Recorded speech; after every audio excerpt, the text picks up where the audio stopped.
Let's do two questions from the exercise. Prove that square root 5 is an irrational number and locate the following rational numbers on the number line.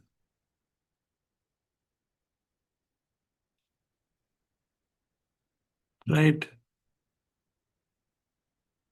So we have square root 5, right? We have to prove is not a rational number.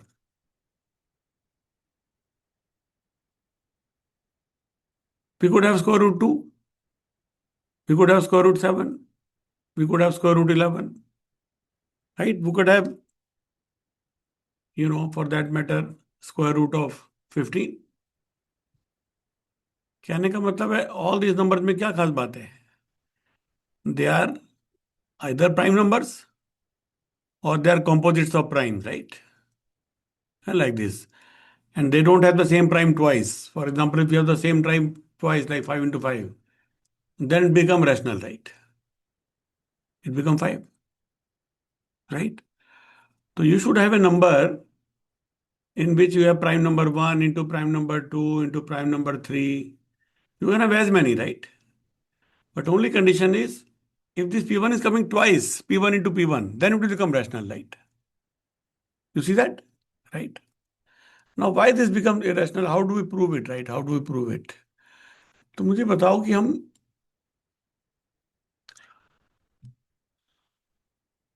देखो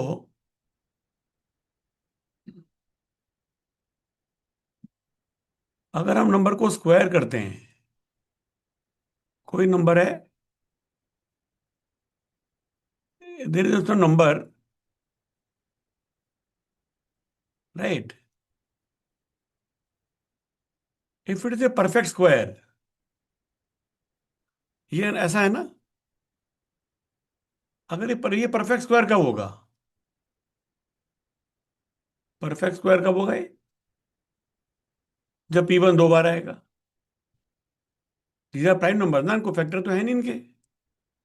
P2 दो बार आएगा, P3 दो बार आएगा, तभी तो perfect square होगा। तभी तो परफेक्ट स्क्वायर हो गया। Does it make sense? Right? तो यहां पर छुपा है आंसर। जो सवाल का आंसर है वो यहां पर छुपा हुआ है कि अगर कोई नंबर परफेक्ट स्क्वायर है, अगर कोई नंबर परफेक्ट स्क्वायर है तो उसमें प्राइम नंबर कैसे आएगा? दो बार आएगा, मल्टीप्लाई करके आएगा, है ना? You understood? If a number is perfect square, then each prime factor will come twice. Does it make sense? For that logic, if a number is perfect cube, if a number is perfect cube, then what we can say? Bolo.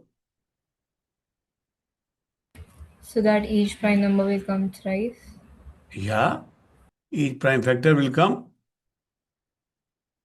thrice. And that is why square root of 8. It is square root of 2 into 2 into 2. Square cube root of it, sorry. And that's why it is 2, right? So cube root of 8 is a rational number. Cube root of 8 is a rational number. So when I say cube root, it's coming thrice. It must come thrice. If some factor is not coming thrice, for example, cube root of 4, is it a rational number? No, because Yes. it's coming only 2 into 2. It's coming twice, right? Not coming thrice, right? Cube root. Understood? You got the game? ठीक है यार आप? Right? That is a game. तो देखो proof कैसे करते हैं formally. हम कहते हैं भाई साहब हमें देखना है square root 5 is not a rational number. तो हम we adopt a technique called proof by contradiction. Very, very useful technique, guys. Proof by contradiction. You should mention that in your answer. ठीक है आप? Right. Proof by contradiction, right? It's a very established technique. Proof by contradiction.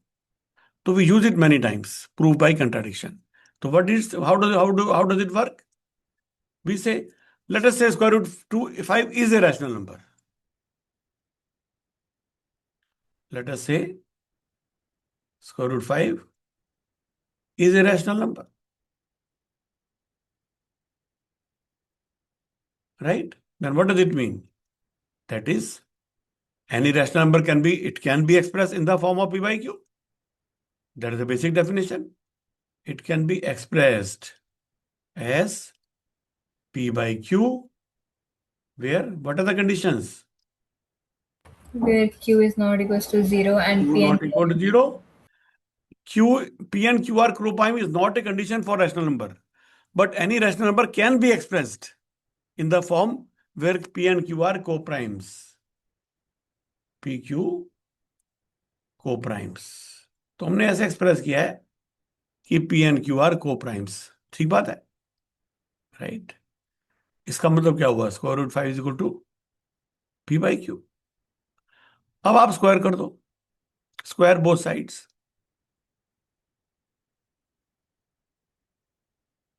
तो क्या आ गया जी? 5 is equal to P square by Q square. इसका मतलब P square is equal to 5q square. P square is equal to 5q square, right? But P square is a perfect square. In a perfect square, a prime factor must come twice, right? At least twice. Twice. So p square has a factor 5. P square has a factor 5, we just saw. But since it is square, since it is a perfect square, since it is a perfect square, it must have 5 twice. At least twice, right? It must have 5 twice, right? What does it mean?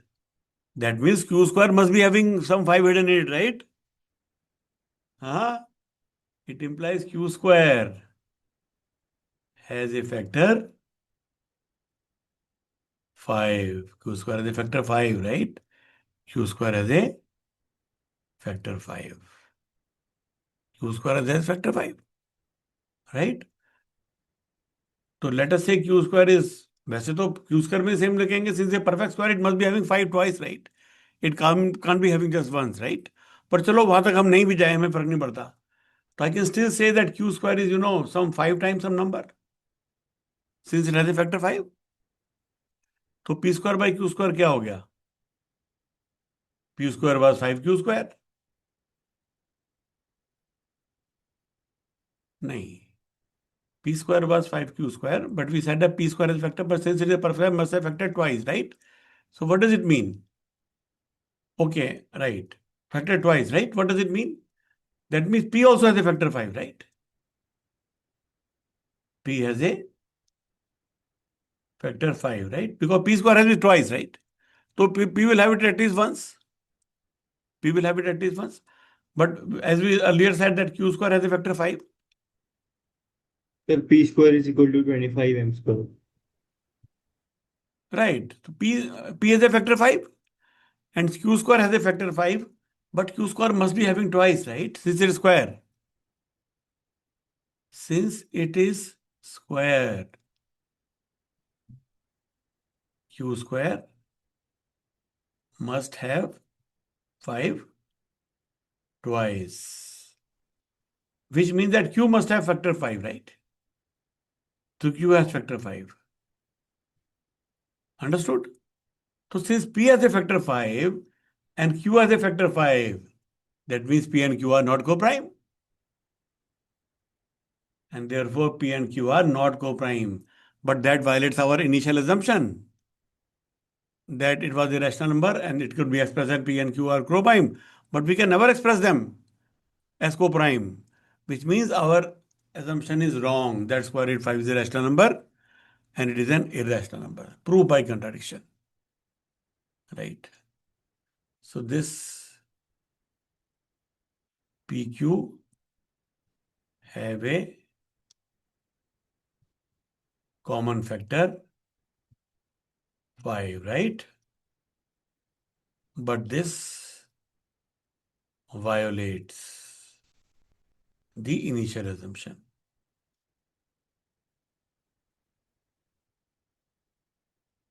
right? Since the initial assumption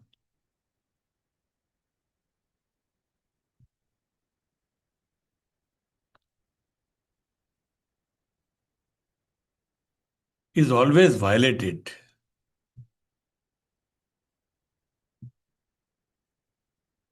it must be wrong. It must be wrong. In fact, I don't need to prove always. If it is proved only once, then it is not correct, right? That is not correct, right? For example, we say sun rises from east, right? It is an assumption. It's an assumption unless we know the theory behind it. It's an assumption based on what we see every day, right? So we can make an assumption, okay, sun rises from east. But if from one day we found that sun is rising from west or north or south, then what do we say? Our assumption was wrong. And then now we can't say that sun rises from east, right? So one exception is enough, right? To, violate. If it is violated once, in maths and physics, the rule doesn't hold good, right? It doesn't hold good. So once violation is enough, right? Understood? This is not true for medical sciences. This is not true from social sciences. They are full of exceptions, right? They are full of exceptions. But that is the difference between, natural science like physics and, pure logic like math. Especially for pure logic like math, right? Right? If there is a one assumption, one, violation, it has to be specifically stated. Like we clearly state Q not equal to 0, right? Otherwise, it doesn't hold good, right? Is it good? समझ में आ गई बात? It must be wrong. Therefore, square root 5 is not a rational number. Can you repeat this proof for square root 7, square root 11, right? Just replace 5 by 11 and everything else same, right? Huh? The structure remains same. Just change the number and answer. It becomes for that number, right? So there is no separate proof for square root 2 or square root 3 or square root 5, right? Square root 2, sometimes we, relax the language and instead of saying that it has a factor 2, we say it's even. Because something which has a factor 2, we say even. या but then उससे क्या होता है कि उसको even बोलने से बच्चों को लगता है स्क्वायर रूट 2 का स्पेशल केस है ये, बाकियों के लिए पता नहीं कैसे करेंगे. लेकिन अगर आपने इवन वर्ड ना यूज करके उसमें भी हैज ए फैक्टर 2 यूज किया है, then proof is very very general, right? It's true for any prime number then, right? It is true for any prime number और a composite of prime number. I hope my point is clear, right? अगर हमें cube का करना हो, prove that square root 5 is cube root of 5 is not a rational number, then we can do similar thing, right? That let us assume that it is a rational number, which means that cube करेंगे उसको तो, है ना? Just like the same logic, right? It must be coming thrice, right? It must come thrice. Understood? Right? तो ये हमारा proof हो गया जी, ये हमारा प्रूफ हो गया. Okay. Good that we discuss it. How to plot these numbers, right? How to plot these numbers on a number line. How to plot these numbers on a number line.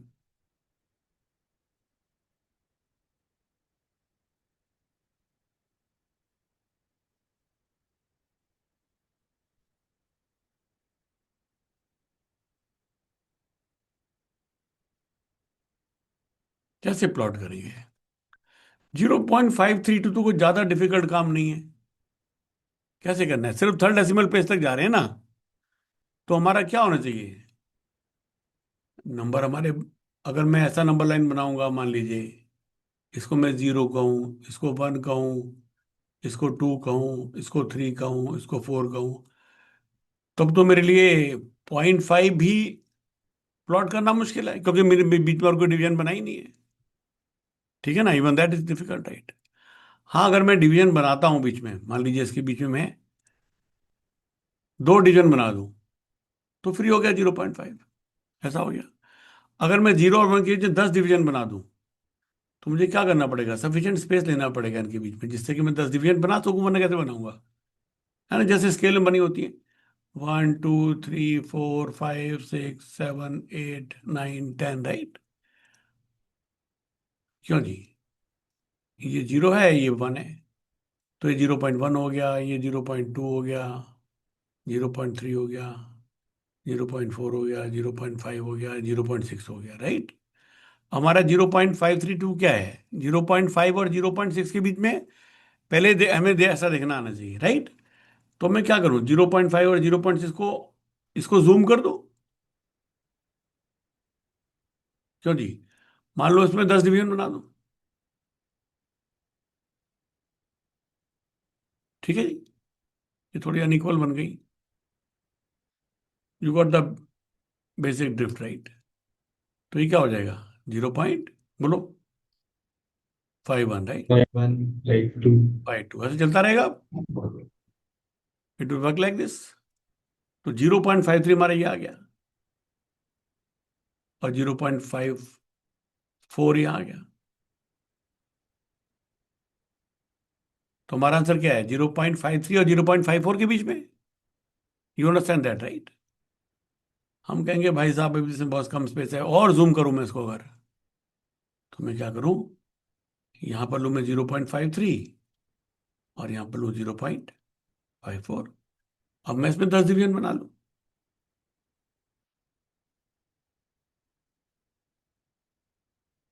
ऐसा। तो ये अब कौन सा हो जाएगा? ये 0.531, ये 0.532, ऐसा हो गया ये, ठीक है? अब साहब कहोगे मैं इसको कैसे बताऊं? तो मेरा कहना है आप ऐसे कर सकते हैं, इसको हम क्या करते हैं, जब स्केल बहुत बड़ा होता है तो हम ऐसे बनाएंगे नंबर लाइन। Wait,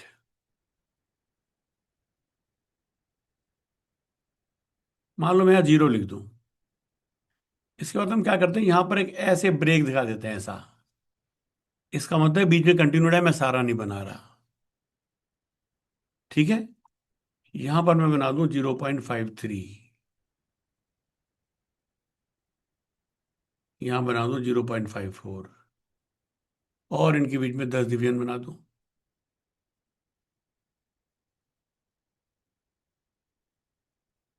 right? अब मैं इसको बना दूं 0.533। Is it a good way of doing it? ठीक है। तो 0.53 0.54 के बीच में आने वाला है, इसको पहचानो, और फिर इसके बीच में इसको जूम कर दो, बड़ा कर दो उसके बीच में, और इसको ब्रेक दिखाने का तरीका समझ में आ गया? It's very popular way doing it, right? King, right? हाँ, किंग, या we can show the break with the king. Graph में यूज होता है। ग्राफ ही तो है ये, और क्या है? जैसे है तो ही तो है। नंबर लाइन से तो ग्राफ स्टार्ट होते हैं, 2 डायमेंशनल में दो नंबर लाइन होती हैं, और क्या है? Good, understood. तो आप कोई बना सकते हैं इस तरीके का। अगर मुझे बनाना है, मान लीजिए 0.5479, बताओ कैसे बनाएंगे अब, काशवी?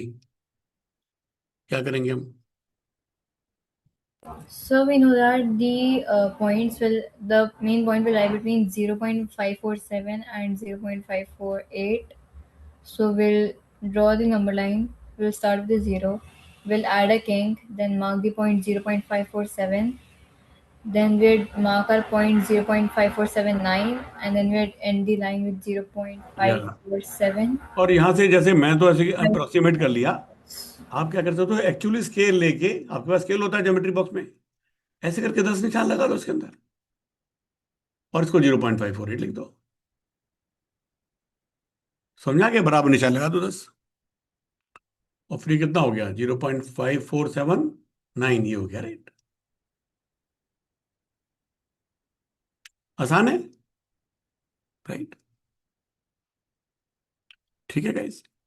इसके बाद और चाहो तो इसको ऐसे ऐसे दिखा दो, इधर भी एरो डाल दो एक, इधर भी एरो डाल दो, कंप्लीट नंबर लाइन हो गई। इसमें हमने ऐसा दिखा दिया।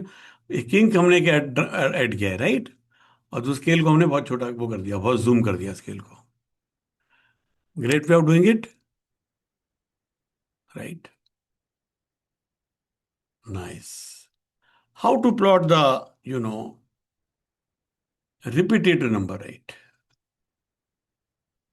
1 पॉइंट, मान लो हमें 5 करना है या 1.15 करना है, ये कैसे करेंगे हम जी? हाँ जी. मान लो चलो 1 पॉइंट और कुछ करते हैं, पहले मान लो 1.3 बार ऐसा करना है हमें. कैसे करेंगे इसको? कैसे करेंगे? तो 3 को हम फ्रैक्शन चेंज कर देंगे बस। हम क्या कर सकते हैं इसमें? हम कहेंगे भाई साहब ये जो है किस किस के बीच में? 1 और 2 को। 1 से तो बड़ा है ना? तो 0.3 बार को मैं कन्वर्ट कर लूं, ये मेरी नंबर लाइन है. ये मेरा मान लीजिए 0 है. ये मान लीजिए मेरा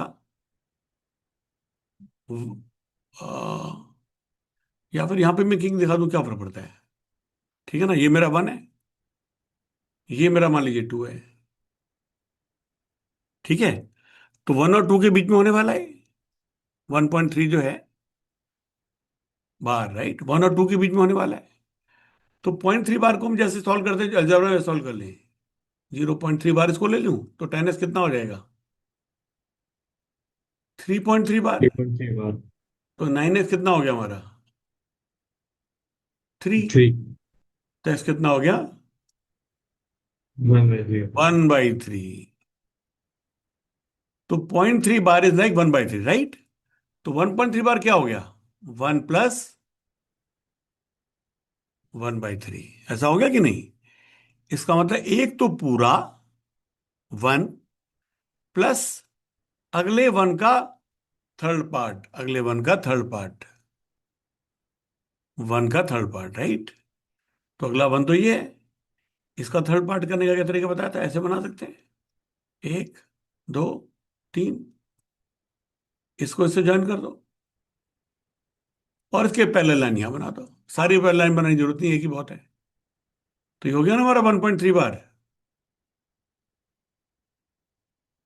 बढ़िया बात है, बिल्कुल परफेक्ट है, राइट? 1.5 बार होता तब भी ऐसा हो जाता. हमें क्या करना है? 1.15 बार. अब क्या करेंगे हम? अब क्या करेंगे? So we'd go with 100x. हम क्या करेंगे? पहले हम पहचानेंगे it is between 1.1 and 1.2, Yes, sir. जैसे पहले हमने किया था. कहते हैं 1.15 प्लॉट करते हैं तब भी तो यही करते हैं हम. तो ये मेरा 0 है, इसको मैं 1 ले लूं. ठीक है जी.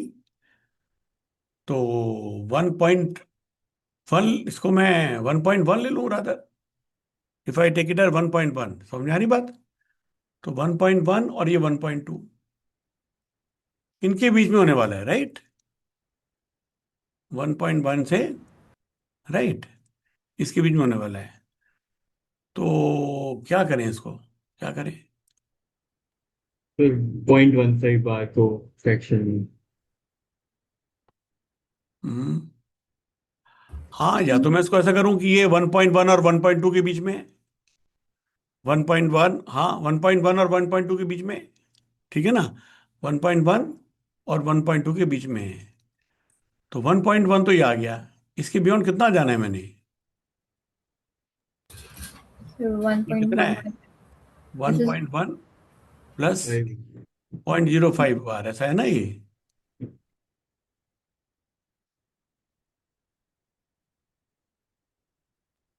तो तो 0.05 बार को अगर फ्रैक्शन करें। 0.05 बार की जरूरत नहीं करने की, क्योंकि यहां पर आप देखो ना, यहां से मैं कोई भी नंबर चलूंगा अगर, तो क्या आ जाएगा? मान लो 1.11 चलूंगा मैं, तो 0.01 तो आ ही रहा है ना इसके अंदर. समझ में आ रही बात?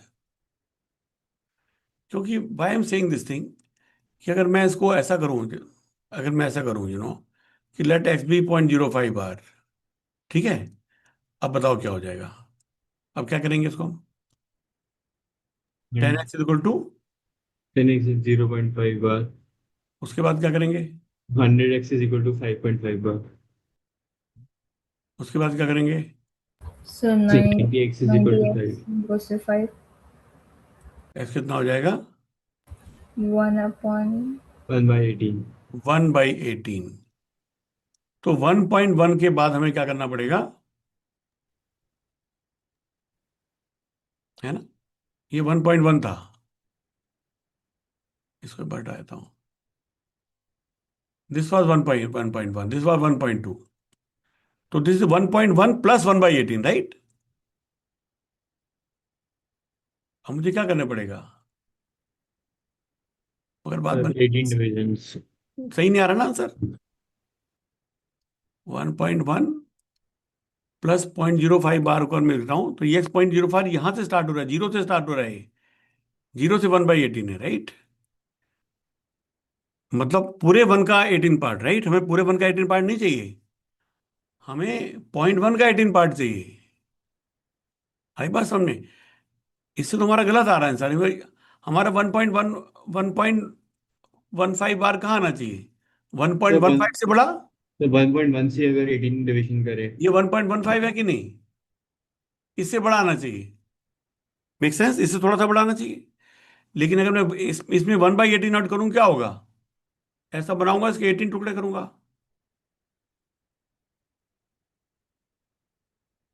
ठीक है? इसको इससे ज्वाइन करूंगा, और ये कितना यहां पास आ गया, गलत आ गया आंसर मेरा। आपके आंसर में ही गलती थी, आंसर था ना, आपने 1.15 ऐसे निकाला था इस जगह पे, राइट? Remember it, right? ऐसा निकाला था आपने, बट ये सही नहीं है। 1.15 से 1.515 से बड़ा आना चाहिए ना, इसके इसके भी इधर आना चाहिए, इसके भी इधर आना चाहिए, राइट? So हाँ, can we do it like the 10x and 100x one for the whole value 1.15? मतलब आप कह रहे Like, हो वन और टू के बीच में करूं? या you can do that, you can do that. yeah, so we can आप operate करो for कि मैं 100 इसको, and मैं 1000x. ये जीरो है, ये मेरा वन है, और ये मेरा टू है, तो मैं इसको प्लॉट करूं, तो मैं इसको ले लूं 1.15 बार को, वन प्लस, ये इसके ऊपर था, राइट? 1 प्लस 0.15 बार, राइट? ऐसा, तो एस को ले लूं 0.15 बार, तो हमारा 10x हो गया 1.5 बार, 100x हो गया 15.5 बार, 90x हो गया 14x, कितना हो गया? 14/90, राइट? Which is like 7.45. 7/45। अब देखो, देखने में तो अच्छा लग रहा है, मगर आपको इस वन से टू के बीच के स्पेस के 45 टुकड़े करने पड़ेंगे। Is it easy to do? नहीं ना? तो it will be a troublesome work, right? Will troublesome work. वैसे थ्योरेटिकली ठीक है, थ्योरेटिकली बात ठीक है, राइट? समझ में आ गई आपको? ठीक है, we are having good discussion, right? फिर व्हाट इफ हम 1.15 को एक फ्रैक्शन में वो करें वैसे करके from zero we take the पूरे डिविजन्स। 1.5 को? हाँ पूरे 1.15 बार चलो को। वो भी ट्राई करते हैं। आप कह रहे हो कि पूरा ही फ्रैक्शन कर लेते हैं, तो एक्स को मैं ले लूं 1.15 बार, तो अब क्या हो जाएगा? तो 10x और 100x। 10x इज 11.5 बार, 100x इज इक्वल टू 115.5 बार, 90x is equal to 104, right? x is 104/90, right? So like same ही 52.45. आंसर आ गया, 90 plus Yes. 14/90, which is like 1 plus 14/90, which is 1 plus 7/45। तो that doesn't change anything, that doesn't change anything, right? हाँ, right? The learning process like this, right? You have to try so many things, right? You have to try so many things, then you find something, right? Then you find something. Hmm. Okay. Now next, what I'm trying to say, we can try this. हमारा number क्या था? 1.15 बार। 0.5 बार को करो आप x, बस। X को क्या लो? 0.5 बार। So then you can do it for 10x and 100x. अब 100 जरूरत ही नहीं है। 10s कितना हो गया? 5.5. 5.51. 9s कितना हो गया? 5x कितना हो गया? 5.9. 5/9। 5/9। इसका मतलब ये हुआ, हमारा 1.15 बाहर निकालना था हमने। ये हमारा 0 है, ये मैंने किंक लगा दिया, इसको मैंने लिख दिया 1.1। ये मेरा है 1.2, तो 1.1 तक तो कंप्लीट है। ठीक है। 0.1 और 0.2 के बीच का जो स्पेस है, उसमें मुझे 5/9 चाहिए, क्योंकि मुझे इसमें कितना ऐड करना है? 0.5 बार। इसका इसका 0.5 क्या होगा, इसके बीच वाला पॉइंट? आप समझ रहे हो, ये 1 है हमारा। अब इसका 0.5 बार तो क्या हो जाएगा? अब मैं इसके 9 टुकड़े करूं और उसके 5 ले लूं। 1 2 3 4 5 6 7 8 9। 9th वाले को मैं से जोड़ दूं, और पांचवा जो टुकड़ा है, वहां से इसके पहले वाले के पहले लाइन बना दूं, यूं। एंड दिस बिकम आई 1.15 बार।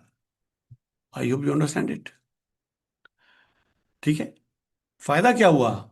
जब मैं डेसिमल का सिर्फ एक लेता हूं तो मेरा 10x से ऊपर जाना ही नहीं है, तो मेरा न्यूमरेटर 9x से बड़ा आ ही नहीं सकता। हो सकता है कट जाए तो और छोटा आ जाए, मगर बड़ा नहीं आएगा उससे। तो मेरा काम आसान हो गया, इसको मुझे 9 टुकड़ों में ही डिवाइड करना है, 45 में नहीं करना। ठीक है, shall we try one more? बताओ। मान लो मुझे करना है 1.127 बार। बताओ आप क्या करेंगे? तो 7 बार पहले वो कैलकुलेट करेंगे, और वन बाई तो ले वन लेंगे पॉइंट वन टू एंड 1.13 के बीच में। 1.12 और 1.13 के बीच में। ठीक है काशवी, राइट। अगर सिर्फ 0.7 होता, तब क्या करते हम? 1.12 के बीच में 7 टुकड़े कर देते, मतलब 10 टुकड़े कर देते, और 7 टुकड़ा हो जाता। 1 2 3 4 5 6, ये हो जाता 1.127। ऐसा हो जाता है ना? तो हमें सिर्फ 0.7 में कंसिडर करना है। हमने 1.12 और 1.13 के बीच के स्पेस को डिवाइड करना है। 0.7 का मतलब क्या होता है? 7/10। इसलिए मैंने इसके 10 टुकड़े कर दिए, 1.12 और 1.3 में, उसमें 7 टुकड़े ले लिए, तो हो गया ना 1.127, राइट। मगर अब मुझे 7 टुकड़े नहीं लेने, मुझे क्या नंबर चाहिए? 0.7 बार चाहिए। 7/9 फ्रैक्शन। हाँ, तो मैं क्या करूंगा? 10x इज इक्वल टू 7.7, तो 9x is equal to 7। S क्या हो जाएगा? 7/9। तो मैं क्या करूंगा? 1.1 और 1.12 और 1.13, इनके बीच में 9 स्पेसेस, 3 4 5 6 7 8 9। इसको मैं 1 से ज्वाइन कर दूंगा, और मुझे कितना चाहिए था? 7/9। तो दिस इज 1 2 3 4 5 6 7। 7 को मैं से ऐसे यहां पर कर दूंगा। आप देख रहे हो ना, इसके बीच में आ रहा है ना, 1.127 और 1.128 के बीच में आ रहे हैं, है ना? तो मोटा मोटा तो हमें सेटिस्फेक्शन हुआ ना कि we are landing at the right place, we are landing at the right place. जो थोड़ा ज्यादा दूर आ रहा है, तो ज्यादा दूर आना भी चाहिए, क्योंकि 1.127 और 1.128 की तो आधे से ज्यादा है। बिल्कुल अच्छा बना है डायग्राम, बिल्कुल सही जगह पे आ रहा है, right. It's quite approximate, still it's coming, landing at the very good place, right. आपको फंडा समझ में आ गया? तो you can plot any number like this, और हमें बड़ा भी नहीं, 9 से बड़ा आएगा नहीं। अगर 1.126 होता तब क्या हो जाता? 1.1, सॉरी, 1.126 बार होता, अब क्या हो जाता? So it would have landed between 1.126 and 1.127. अभी भी 1.12 और 1.13 के बीच में होगा, तो अब क्या ले लेंगे? एस को क्या ले लेंगे? 0.6 बार। 2/3। हाँ, तो ये क्या हो जाता? 6.6 बार। तो 9x इक्वल टू 6, तो x और छोटा हो जाता, कितना हो जाता? 6/9 which is equal to two 2/3। अब मुझे सिर्फ 3 टुकड़े करने हैं और मुझे 2 टुकड़े ले लेने हैं। ये 1.12 है, ये 1.13 है। एक, दो, 3 टुकड़े मैं करूंगा। इसको जोड़ दूंगा, गलत जुड़ गया ये। इसको इससे जोड़ दूंगा और इसके पैरेलल 2/3 से ले लेंगे। ऐसा कुछ नहीं। Is wrong, wrong landing at the wrong place. वो थोड़ा एक्यूरेट नहीं बना। आपको समझा गया? You can handle that, right? This a good way of doing it, right? School में कैसे करना है वो आप देखो, स्कूल में टीचर क्या बताती है। मतलब वैसे तो they should not object to it, ये तो बिल्कुल परफेक्ट है, right? I don't know of any other way you can do it, right? क्योंकि जबरदस्त ऐसी सीखा है, ऐसी तो सीखा है, और क्या सीखा है ना? That's what we have done, right? So basically it's like हमने ये 1.127 अगर हमने किया तो हमने क्या किया? It's like 1.12 plus you know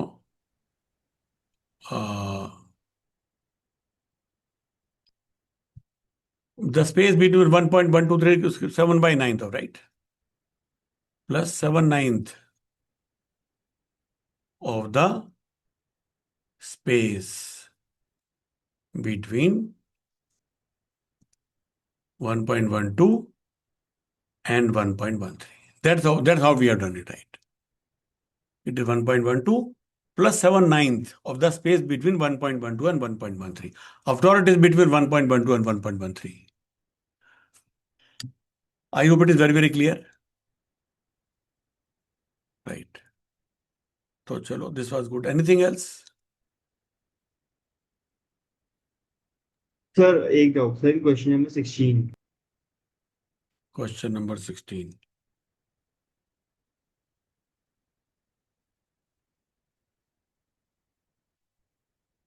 तो उसमें हमने लिखा था कि √11 is not part of the diagram 16 का। Question number 16. अच्छा अच्छा. Find the length of the hypotenuse of all the right triangles. हाँ, तो इसमें लेंथ ऑफ हाइपोटेन्यूज बतानी है ना। ये सर वो कितने तो राइट एंगल ट्रायंगल है इसके अंदर? कितने राइट एंगल? ये वाली हाइपोटेन्यूज कितनी हो गई? Sir, 10 triangles and all. This √2। ये वाली कितनी हो गई? √3 ये वाली कितनी हो गई? 2 √5. ये कितनी हो गई? √5 ये √5, राइट? Yes. √4 तो 2 ही हो गया। Yes. ये कितनी हो गई? √6 ये कितनी हो गई? √7 √7. ये कितनी हो गई? √8. √8। ये √9 तो 3 हो गई। 3 and अच्छा अच्छा, √10 I think I made a mistake in counting. 11 11. Is √11, right? या you are right, you are right. तो √11 तक है ये, राइट? फ्रॉम √2 से √11 तक है ये। या इज नाइस, ठीक है, ऑलराइट।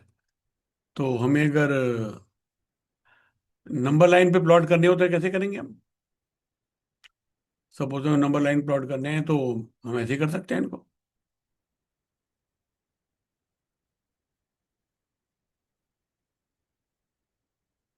ये मेरी नंबर लाइन है, ये मेरा 0 है, ये 1 है। इतना ही मैं यहां ले लूं, 1 डिवीजन, तो ये √2 हो गया। इसको नंबर लाइन प्लॉट करना है तो यहां से मैं इसको सेंटर रखूं और ये आर्क लेके ऐसे बना दूं, तो दिस बिकम √2। फिर यहां से ऐसे बना दूं, 1 ले लूं उसको, ये हो जाएगा √3। ठीक। फिर इसको ऐसे आर्क लगा दूंगा तो √3 आ गया point. I can keep doing like this, right? यहां से फिर एक 1 ले लूं, है ना? तो ये हमारा, इसको मैं लैंड करूंगा तो this should land at 2 only, right? This should land at 2 only, right? That way I can keep moving it, right? ये थोड़ा उतना अच्छा नहीं बना इसलिए ऐसा लग रहा है, राइट? उसी फिगर थोड़ा घुमा के हम ऐसे कर दें, इसके ऐसे फिट कर दें इसके ऊपर, तो उसको घुमा घुमा के फिर ऐसे समझ में आ गई ना बात. We can just draw the circles, arc लेके इस पे I can plot it on the number line, right. यहां पर भी ऐसा कर सकते हैं, यहां पर सीधा नहीं लिया ना इन्होंने. हाँ, अगर मैं जैसे ऐसे नंबर लाइन ले लूं यूं, then probably I can do this is zero, this is one. तो जीरो से मैं, this will be root two, then this will be root three, this will root two. समझ आ रहा है ना. This will be two. ऐसे तो घुमाते जाए इसको, पास पास होते जा रहे हैं. रूट फाइव है, लाइक दैट, राइट. राइट. उसके बाद तो ऑलमोस्ट देखो सेम से ही आ गए, ज्यादा डिफरेंस नहीं आ रहा है इनमें, right. It's almost becoming circle, no. Square root 10 और स्क्वायर रूट 11 में बहुत ज्यादा डिफरेंस नहीं है वैल्यू में, राइट. लाइक दैट है. इसको मैं लूंगा तो अब यहां पर चला आएगा इधर. स्क्वायर रूट 11 को लूंगा तो यहां से भी घुमा सकता हूँ. ये square root 11 I can rotate from this side. ये थोड़े ज्यादा बड़े बड़े हो गए मेरे, है ना. ये made a mistake, right. It's not that big, right. Wait, this is out of my number line, right. It is in an unconventional way. It's like in this direction. Because that's how they have plotted the initial. You understand? तो square root five कितना आ जाएगा, इतना distance में यहां पर नाप लूं, ऐसा नाप लूं, आर्क लेके यहां नाप लूं, तो स्क्वायर रूट फाइव आ जाएगा. This line and this line should be same, right. This line should be square root से. That's what I am saying. तो यहां से इतना नाप के मैं यहां पर कर लूं तो स्क्वायर रूट 11 आ जाएगा. Like that, right. Okay. Anything else.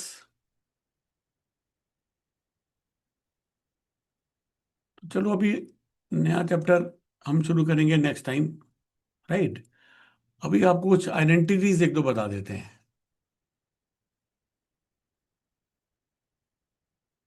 X cube, x square minus y square आपको पता है क्या होता है. X square minus y square क्या होता है. It is x plus y into x या minus x plus y into x minus y, x minus y into x plus y, ऐसा. X square plus y square का कुछ होता है क्या. So factorise. it's x square plus 2xy plus y square. As far as I know, know, that is x plus y whole square, right. right? So let's just have a separate one. X square plus y square, इसका क्या होना है. You can't factorise it, right. No factor, right. No factors in real numbers.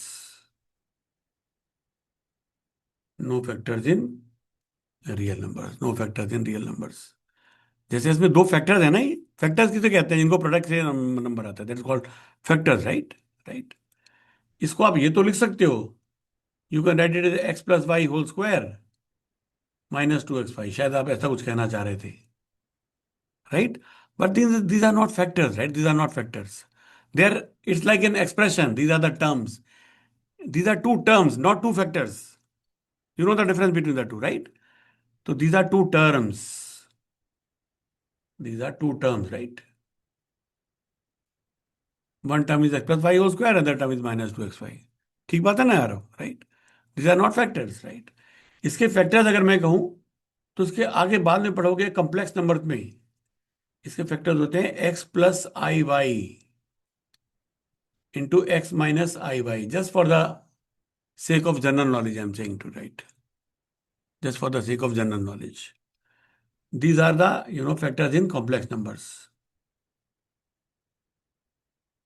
तो complex numbers में इसके factors होते हैं, मगर रियल नंबर्स में इनके कोई factor x square plus y square का नहीं होता है. But what about x cube minus y cube. ये पता है आपको फैक्टर्स क्या फैक्टर्स होते हैं इसके, राइट.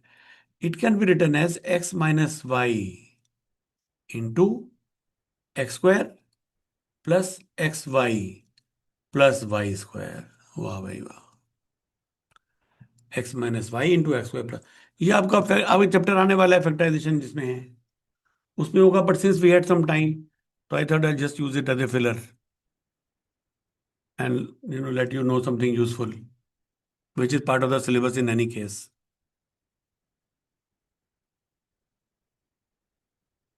ठीक है। और इंटरेस्टिंग बात क्या है कि x cube plus y cube के भी फैक्टर हैं रियल नंबर में। X square plus y square का नहीं था, but x cube plus y cube का है। क्या फैक्टर है जी?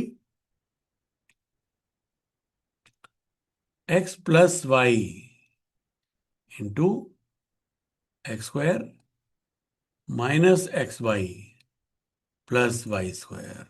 वाह भाई वाह।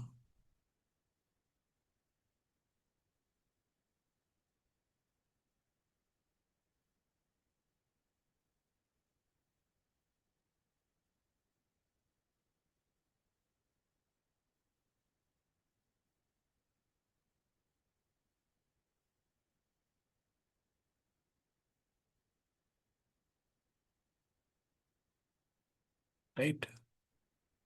For example if x equal to minus 5, what will happen? Both sides will become 0. If I put y is minus x,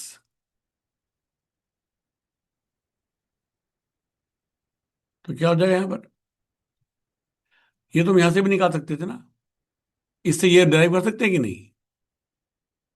just put minus y instead of y, you will get this right. You don't need to remember both, right?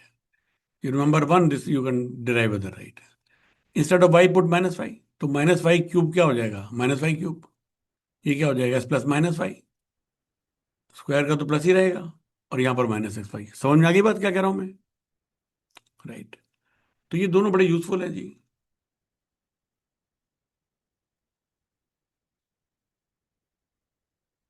ठीक है। एक और चीज बताते हैं चलो।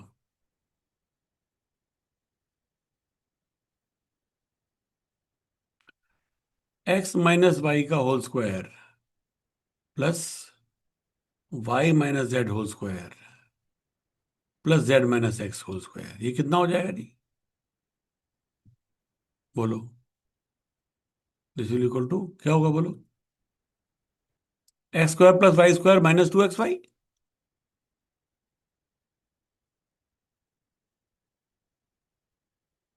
Plus y square plus z square minus 2yz minus 2zy plus, z square plus x square minus 2zx. या तो एक्स स्क्वायर दो बार आ रहा है, वाई स्क्वायर भी दो बार आ रहा है, जेड स्क्वायर भी दो बार आ रहा है, बाकी तो टू टू लगा है, तो सभी में टू है, राइट? तो बिकम टू कॉमन ले ले, x square plus y square plus z square minus x y plus y z plus z x, ऐसा लिख सकता हूं?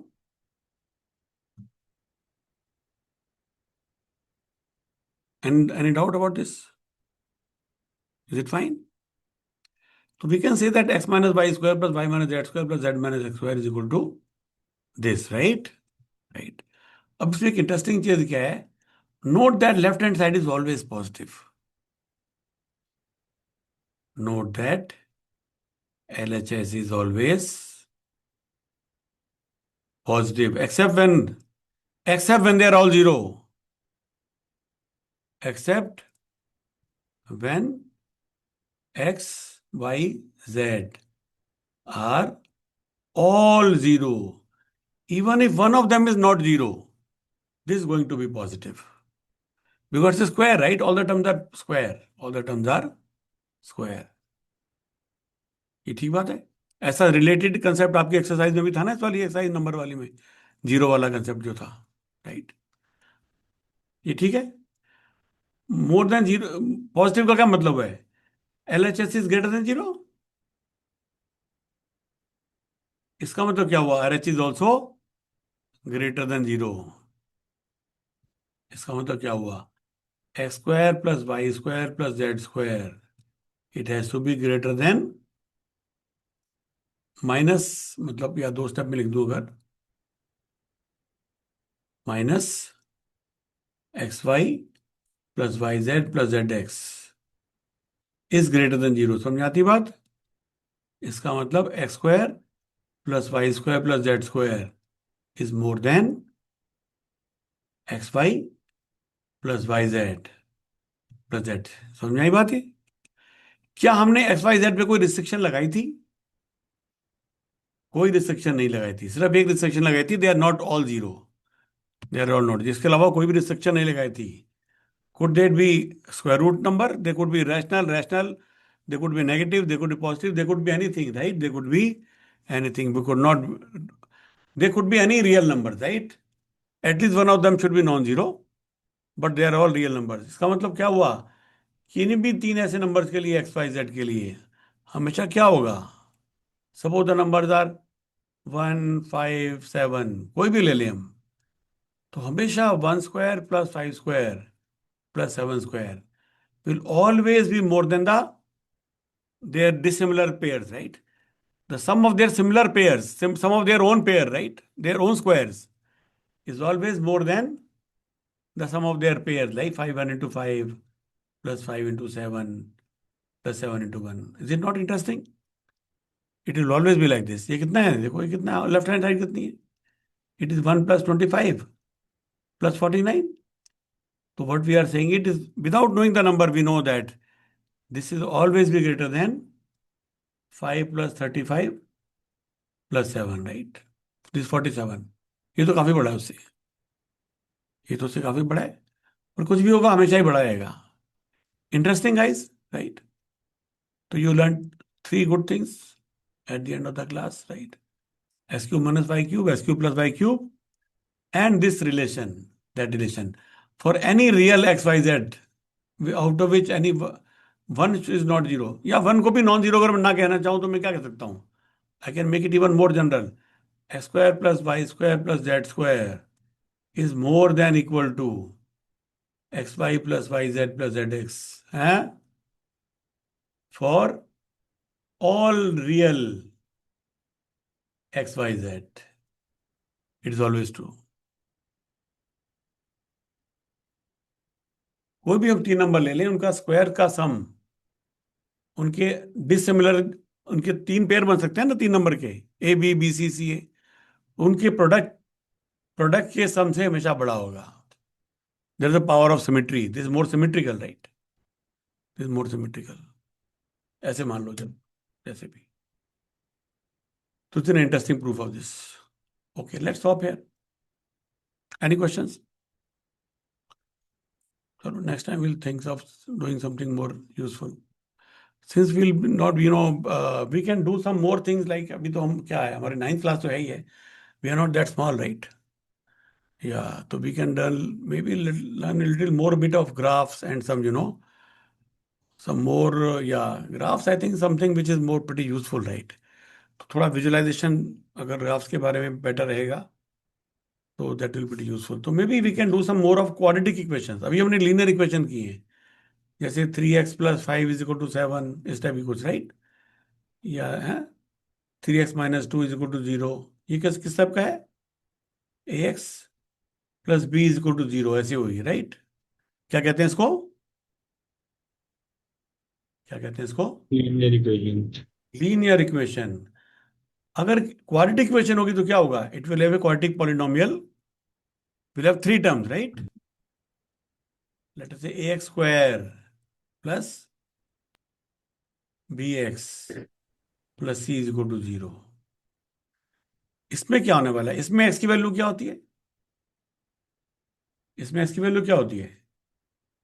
माइनस बी वाई है, ठीक है? इसमें x की वैल्यू क्या होगी?